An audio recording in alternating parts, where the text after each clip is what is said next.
মাশাআল্লাহ, একটা ছোট্ট গাছ, এই গাছের মধ্যে হাজার হাজার জামরুল ধরে আছে, একেবারে কালারফুল সুন্দর জামরুল, এবং দেখে খুব ভালো লাগলো। এটি হচ্ছে আমাদের যে সাভার যে সিএমপির যেই একাডেমি, সেই একাডেমির একটা গাছ, এবং খুবই সুন্দর ঝাঁকড়া একটা গাছ এবং অসংখ্য ফল। তো আপনারাও যদি বাড়ির কাছে বা বাড়ির আঙিনায়, বাড়ির সামনে এমন একটা গাছ রোপণ করে রাখেন, তাহলে কিন্তু একদিকে যেমন ফল পাবেন, একটা প্রশান্তিও পাবেন যে ভাই আমি একটু মিটিং আছে একটা গাছের মধ্যে যে এমন ফল যখন আসে তখন দেখতেও কিন্তু ভালো লাগে, এবং নিজের হাতে যখন একটা ফল এভাবে তুলে খাবেন গাছ থেকে, তখন কিন্তু একটা অন্যরকম আনন্দও পাবেন। এখানে এই যে গাছটা যেখানে আমি ভিডিও করছি, সেখানে পাশেই কিন্তু একটা বড় নার্সারি, যেটি ডিসি নার্সারি, ঢাকার একটি অন্যতম বড় নার্সারি, জাতীয় পুরস্কারপ্রাপ্ত।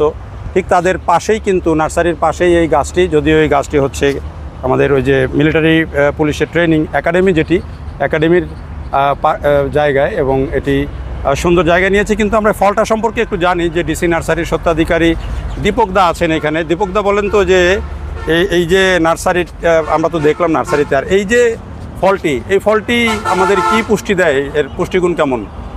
এটার পুষ্টিগুণ ভালো। এটা জামরুল আমাদের পরিচিত একটা ফ্রুটস। এটা আমরা আগে থেকে যেটা দেখে আসতাম যে গ্রামের সব জায়গায় সাদা রঙের ছিল, এখনও আছে।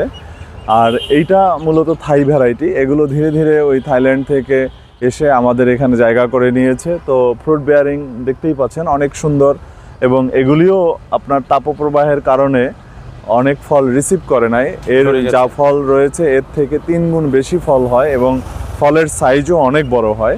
যদিও জামরুলের পুষ্টিগুণ ভালো, কারণ এর প্রচণ্ড গরমে এ হলো পানির পিপাসা নিবারণ করে, এবং মোটামুটি ভালো পানীয় অংশ অনেক। আর সবচেয়ে বড় বিষয়টা হলো পাখির খাবার। পাখিতে প্রচুর পরিমাণে জামরুল খেয়ে থাকে, এবং পাখির খাবারের জন্য হলেও আসলে এই জাতীয় গাছ লাগানো উচিত, লাগিয়ে রাখা উচিত। গাছও তো অনেক ঝাঁকড়া, যেটি আমাদের অক্সিজেনের অভাব, অক্সিজেনের সাপ্লায়ার বলা যায় যে একটা বড়। তো এই যে গাছটি দেখে ভালো লাগলো, তাই একটু আপনাদের সাথে শেয়ার করলাম। আপনারাও কিন্তু চাইলে নিজের বাড়ির আঙিনায় বা ছাদ বাগানেও কিন্তু এগুলাতে প্রচুর ফল বেয়ারিং হয়। ছাদ বাগানের গাছেও কিন্তু এই গাছে প্রচুর ফল হয়, ফলে আপনি চাইলে আপনার ছাদ বাগানেও কিন্তু একটা গাছ লাগিয়ে রাখতে পারেন। ফল দেখলেও কিন্তু শান্তিতে মন ভরে যায়, আর এখানে এসে এই সৌন্দর্যটা দেখে আর এই আশপাশের পরিবেশ দেখেও কিন্তু একটা মন ভরে গেল। এই জন্য আপনাদের সাথে শেয়ার করলাম। দেখার জন্য সবাইকে অনেক ধন্যবাদ। ভালো থাকবেন সবাই। আল্লাহ হাফেজ।